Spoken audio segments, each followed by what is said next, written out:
안녕하세요. 나무아카데미입니다. 저희는 내신 및 모의고사 대비 다양한 국어학습 자료를 제공하고 있는 문제은행 사이트입니다. 오늘은 중1 2학기 국어 천재정 1단원의 하늘은 말 것만을 함께 보도록 하겠습니다.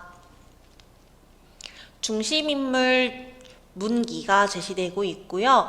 문기는 현재 뭔가 두려워하는 감정을 느끼고 있습니다. 떳떳하지 못한 방법으로 공을 얻은 상황인데요. 그 공이 숙모손에 들어가기나 했으면 큰일이다 라고 하면서 초조해하고 있네요.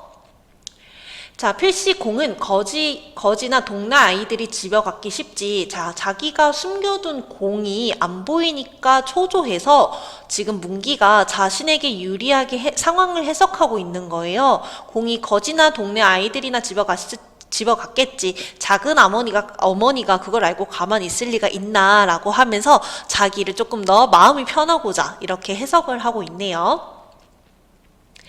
자, 그리고 책상을 열어보았을 때 문기는 또 놀랐대요. 가족에게 들키면 안 되는 물건이 공뿐만이 아니라 쌍안경도 있거든요. 누가 손을 댄 게 분명했대요. 자, 이제 얼마 안 있으면 작은아버지가 돌아오겠지. 필시 일은 나고 말리라. 이 쌍안경을 보고 작은아버지가 날 혼내시겠지라고 생각을 합니다.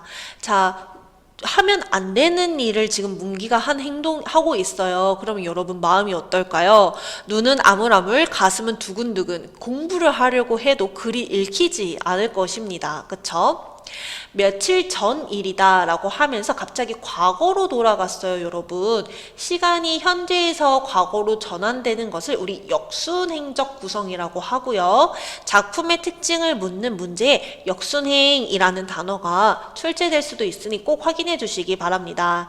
그러면 반대로 여러분 시간 순서대로 전개가 되고 있는 것은 우리는 순행적 구성이라고 한다는 것을 짐작해 볼 수 있겠죠. 문기는 저녁에 쓸 고기 한 근을 사오라고 숙모에게 지전 한 장을 받았는데요.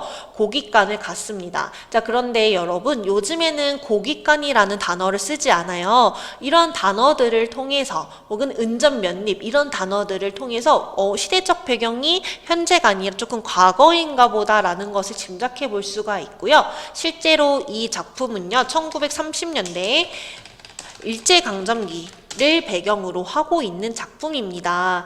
이렇게 둥구미, 고깃간, 은전 이런 단어들을 통해서 시대적 배경을 짐작할 수 있냐를 묻는 문제도 출제될 수 있으니 확인해 주시기 바라겠고요. 다시 내용으로 돌아가 보도록 하겠습니다. 자, 아무튼 심부름으로 고기를 사러 간 문기는요. 이제 돈을 드렸는데요. 거스름 돈을 잘못 주셨어요. 고깃간 주인이 9원이 넘는 큰 돈을 줬대요. 자, 문기는 돈가 주인을 의심스레 쳐다보았습니다. 허나 그 돈을 잘못 준 주인은요. 다른 사람의 고기를 베느라 분주했다고 하네요. 자, 그래서 거스름 돈을 잘못 받은 건지 아니면 애초에 숙모가 돈을 잘못 주신 건지 아닌지 모르겠다라면서 계속 긴가민가 하고 있죠. 자, 그런데 동무 수만이를 만나게 됩니다. 자, 이거 이상한 일 아니야? 라고 하면서 수만이한테 말을 합니다. 고기를 사러 갔는데 말이야, 난 1원짜리로 알고 냈는데 10원으로 거슬러 줬다 라고 하면서 자신이 겪은 일을 말을 하죠. 그랬더니 수만이가 잠시 궁리를 하더니 너 이렇게 해봐라. 진짜 맞는 잔돈만 너희 작은 어머니에게 주는 거야 라고 이야기를 해요. 자, 수만이가 문기에게 작은 어머니를 속일 것을 제안을 하는 겁니다. 그리고 만약에 작은 어머니가 아무 말이 없거든 내게로 와 할 일이 있으니 라고 하면서 다른 남은 거스름돈은 따로 쓰자라는 것을 이야기를 하는 겁니다. 자, 숙모는 그 돈을 받아. 자, 수만이가 이르는 대로 한 거죠. 숙모는 그 거스름 돈을 받아 2번 자세히 세어보고는 주머니에 넣고는 아무 말 없이 돌아가서 고기를 씻습니다. 자, 그러면 고깃간 주인이 거스름 돈을 잘못 준 것이 확실해진 거죠. 그쵸? 자, 문 밖엔 수만이가 이미 그를 기다리고 있었어요. 이 남은 거스름 돈을 마음껏 쓸 수 있다는 생각에 수만이가 신난 거죠. 하지만 문기는요, 소심하고 순진한 인물이라서 돈을 써도 될까라고 하면서 조금 걱정을 하고 있습니다.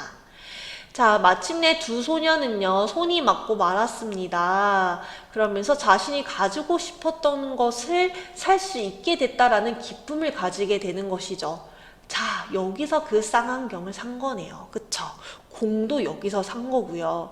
공과 쌍안경이 이 잘못 받은 거스름돈으로 산 것이기 때문에 이거를 숨기려고 한 거네요. 그쵸?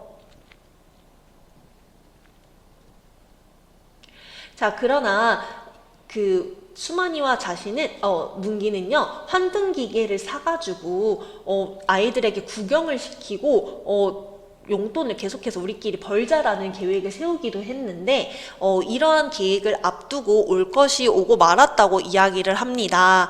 삼촌이 문기를, 부른 거죠.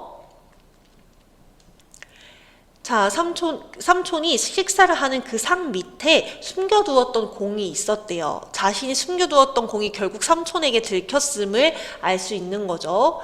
자, 너 요새 학교에 매일 갔었니? 네, 하고 대답했더니 삼촌은 공을 굴려내며 이거 웬 공이냐? 라고 이야기를 하죠. 수만이가 준 공이에요. 라고 하면서 일단 거짓말을 합니다. 이것도? 라고 삼촌이 묻자 쌍안경을 삼촌이 또 꺼내서 거듭 묻는 거죠. 자, 수만이란 얼마나 돈을 잘 쓴 아이인지 몰라도 이 공은 50전은 줬겠구만. 이것은 못 줘도 1원은 넘겨줬겠고. 자, 삼촌이 공과 쌍안경의 출처를 의심하는 거죠. 그리고서 네 입으로 수만이가 줬다고 했으니 너의 말이 옳겠지. 너가 날 속이기 하겠니? 라고 이야기를 합니다. 자, 그러면 소심한 성격의 문기는요, 어떻게 생각을 하게 될까요? 죄책감을 느끼게 되겠죠. 자, 부끄러움도 느끼겠고요. 자, 이러한 문기의 심리 상태가 벌건 얼굴로 드러나게 됩니다. 삼촌은 말씀하시죠. 어머님은 어려서 돌아가시고 아버지는 저 모양이시고 앞으로 집안을 일으킬 사람은 너 하나야. 성실치 못한 아이들하고 얼려다니다 혹 나쁜 데 빠지거나 하면 첫째 네 꼴은 뭐고 내 모양은 뭐냐. 난 너 하나는 어디까지든지 공부도 시키고 사람을 만들어주려고 애쓰는데 난 널 잘 키우려고 정말 애쓰는데 너도 이러한 내 뜻을 받아주어야 사람이 아니겠니? 라고 이야기를 합니다. 자, 그러면 문기는 마음이 어떻게 될까요? 양심이 너무나 찔리고 부끄럽고 양심의 가책을 느끼겠죠. 그쵸? 그러면서 자신의 잘못을 객관적으로 성찰하게 됩니다. 자, 삼촌의 사랑과 걱정을 다시 한번 생각을 해보니 이렇게 삼촌의 기대에 어긋난 행동을 한 자기 자신에 대해서 부끄러움을 느끼고 있는 거죠. 자, 컴컴해질수록 더 허옇게 드러나 보이는 커다란 공. 자, 심리적 이런 가책 때문에 뭔가 내가 비양심적으로 구매한 공의 물건이 더 커 보이고요. 뭐 쌍안경도 길바닥에 떨어뜨리게 됩니다. 자, 이러한 행동 이후에요. 문기는 다시는 하지 하면서 다시는 양심에 어긋나지 않는 행동을 하지 않겠다고 다짐합니다. 그리고 수만이가 환등틀을 사자고 막 제안하는 것을 싫다고 단호하게 거부하는 이런 태도를 보이고 있죠. 그 과정에서 수만이와 문기의 갈등, 외적 갈등도 나타나게 되고요. 수만이는 돈을 주지 않는 문기에게 고약한 짓들을 하게 됩니다. 칠판에 도덕질 했다 하고 써놓을 거야 이런 식으로 둘의 갈등이 점점점 심화되게 되죠. 결국 문기는요, 수만이 때문에요, 숙모의 돈까지 훔치게 됩니다. 자, 돈을 가지고 와야 내일 너한테 아무 일도 없을 거야 라는 식의 수만이의 협박에 문기는 숙모의 돈을 훔치게 되죠. 이 숙모의 돈을 훔친 일이 바로 이 두 번째 허물이 되겠습니다. 자, 문기는요, 죄책감에서 벗어나기 위해서 이런 식으로 자신의 행동을 다시 한번 합리화하고 있고요. 돈을 훔쳤다는 누명을 쓴 점순이의 이야기를 듣고 또다시 괴로워합니다. 자, 이후에 잘못을 털어놓지 못하고 괴로워하다가 문기는 교통사고를 당하게 되었고요. 삼촌의 얼굴을 마주하게 됩니다. 그리고 저는 마땅히 받아야 할 벌을 받은 것이에요 라고 하면서 교통사고를 본인이 당한 것이 벌 받은 것이라고 이야기를 합니다. 자, 그리고 눈을 감으며 자신이 잘못한 일들을 다 이야기를 하죠. 고깃간 주인이 거스름돈을 잘못 거슬러 준 것, 그리고 그 돈을 써버린 것, 그 다음에 돈을 자기가 훔쳐낸 것, 이런 것들을 다 자백을 했고요. 마음속에 뭔가 자신을 옥죄었던 어둠도 사라지면서 몸도 가뿐해진다고 이야기를 합니다. 내일도 해는 뜨고 하늘은 맑아지리라. 그리고 문기는 그 하늘을 떳떳이 마음껏 쳐다볼 수 있을 것이다 라고 하면서 죄책감에서 벗어난 홀가분한 문기의 마음이 제시되고 있습니다. 4번 문제를 함께 풀어보도록 하겠습니다. 윗글의 특성으로 적절하지 않은 것은 학생 여러분들은 영상을 잠시 멈추시고 4번 문제를 풀어보시기 바랍니다.